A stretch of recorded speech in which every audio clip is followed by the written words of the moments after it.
সবাই ব্ল্যাকবোর্ডে আমার হাতের দিকে দেখতে থাকো।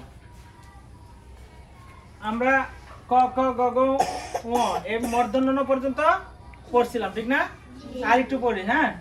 ক খ গ ঘ ঙ চ ছ বর্গীয় জ ঝ ঞ ট ঠ ড ঢ মূর্ধন্য ণ ত থ দ ধ দন্তান্ন।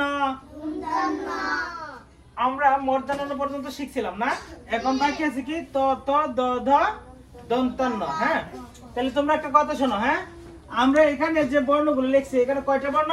20টা বর্ণ। কয়টা বর্ণ? 20টা বর্ণ। এই 20টা বর্ণের মধ্যে কিছু বর্ণ আছে অর্ধমাত্রা যুক্ত। কি? অর্ধমাত্রা যুক্ত। আবার কিছু বর্ণ আছে মাত্রা বিহীন। আমরা এখান থেকে কিছু অর্ধমাত্রা যুক্ত বর্ণ আলাদা করার চেষ্টা করি। হ্যাঁ, এখানে প্রথম লাইনে অর্ধমাত্রা যুক্ত বর্ণ কয়টি? 1 2 ক খ আর গ। এটা কি অর্ধমাত্রা যুক্ত বর্ণ? এটা কি অর্ধমাত্রা যুক্ত বর্ণ। আবার ও যেটা আছে এটা কি মাত্রাবিহীন। এটা কি মাত্রাবিহীন। এখন 2 নাম্বার পর্বে আসি। 2 নম্বরে অর্ধমাত্রা যুক্ত বর্ণ আছে কোনটা? 2 নম্বরে অর্ধমাত্রা যুক্ত বর্ণ নাই। আছে কি ইয়। আছে কি ইয়, মাত্রাবিহীন বর্ণ। ইয় কি মাত্রাবিহীন বর্ণ। তারপর আসি তৃতীয় লাইনে। তৃতীয় লাইনে কি অর্ধমাত্রা যুক্ত বর্ণ আছে? আছে। কোনটা আছে? মূর্ধন্য ণ। মূর্ধন্য ণ। আবার আসি চতুর্থ লাইনে। চতুর্থ লাইনে কি অর্ধমাত্রা যুক্ত বর্ণ আছে? কোনটা? থ আর ধ। তাহলে কয়টা পেলাম? 1 2 2 3 4 5। অর্ধমাত্রা যুক্ত বর্ণ কয়টি? 8টি। অর্ধমাত্রা যুক্ত বর্ণ কয়টি? আমরা এখানে পাইছি কয়টা? 5টি পাইছি। বাকি কয়টা আছে? 3টা। বাকি কয়টা আছে? ইনশাআল্লাহ পরবর্তী ক্লাসে সেগুলো নিয়ে আলোচনা করব। হ্যাঁ, তাহলে সবাই একটু পড়ি। ত থ দ ধ দন্তান্ন ত ধ দ ধ দন্তান্ন ত থ দ ধ দন্তান্ন। আমরা এই যে বর্ণগুলো বাংলা লেখা সুবিধাতে যে 50 ভাগে ভাগ করেছে, এই বর্ণের মধ্যে আমরা এগুলো পড়ছি না? এখন কি আমরা শুধু বর্ণের পরিচয়? এখন কিসের পরিচয়? বর্ণের পরিচয়। কি বর্ণের পরিচয়? ব্যঞ্জন বর্ণের পরিচয়। ব্যঞ্জন বর্ণের পরিচয়। এই সবগুলো লেখা আমরা পারি, শুধু কি পরিচয় নেই বর্ণের ধারাবাহিকতার সাথে। এখন আমরা বর্ণের ধারাবাহিকতার সাথে পরিচিত হচ্ছি, ঠিক আছে? সবাই একটু আরেকবার পড়ি।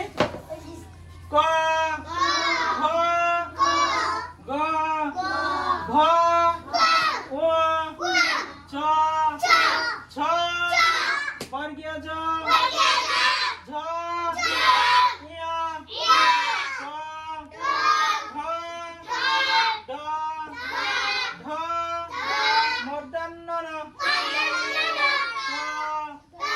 থ দ ধ দন্তান্ন। এখন তোমাদের মাঝে থেকে একজন পড়াইবা। কে পড়াইতে পারবা? তুমি পড়াইতে পারবা? শিওর? ঠিক আছে, পড়াও। আমাদের সাহসী বলো।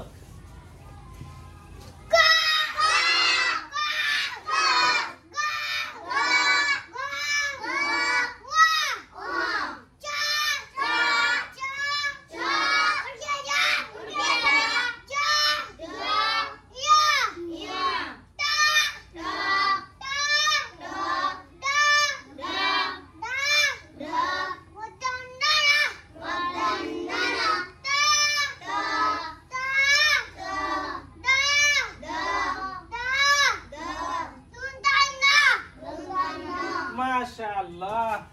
সবাই বলি মাশাআল্লাহ। কি অনেক সুন্দর পড়াইছে না? হ্যাঁ, তো সম্মানিত ভিউয়ার্স, আমরা বাংলা 50টা বর্ণ আগেই শিখছিলাম, লেখার সুবিধার্থে যে ভাগ করা হয়েছে সেগুলোর মধ্যে। এখন আমরা শিখতেছি ধারাবাহিকভাবে ব্যঞ্জন বর্ণ। আর ব্যঞ্জন বর্ণ 39টি, আমরা এখানে শিখতেছি 20টি, কারণ বাচ্চাদেরকে আসলে অল্প অল্প করে শিক্ষা দিতে হয়। আর আমরা যেহেতু বর্ণগুলো বাচ্চারা আগে থেকে জানে, আগে পড়াইছি, যে কারণে ওরা সবাই বলতে পারে, বর্ণ চিনে মূলত। দেখলেনই তো মাশাআল্লাহ, একটা ছোট বাচ্চা সেও বলতে পারছে। আসলে এখানে মোটামুটি ভাবে সবাই বলতে পারবে। তো আপনাদের বাচ্চাদেরকে এভাবে ধীরে স্থিরে বাসায় পড়াবেন, তাহলে আপনার বাচ্চাও ঘরে বসে ব্যঞ্জন বর্ণগুলো জেনে যেতে পারবে। আর আমার চ্যানেল নতুন হয়ে থাকলে সাবস্ক্রাইব করে রাখবেন, আর আমার ভিডিওগুলো আপনাদের বাচ্চাদের সামনে দিয়ে দেন, তাহলে অবশ্যই অল্প হলেও এখান থেকে শিক্ষা গ্রহণ করতে পারবেন। তো আজকের জন্য ভিডিওটা লম্বিত করতে যাই না, আজকের জন্য বিদায় নিচ্ছি। আসসালামু আলাইকুম রহমতুল্লাহ।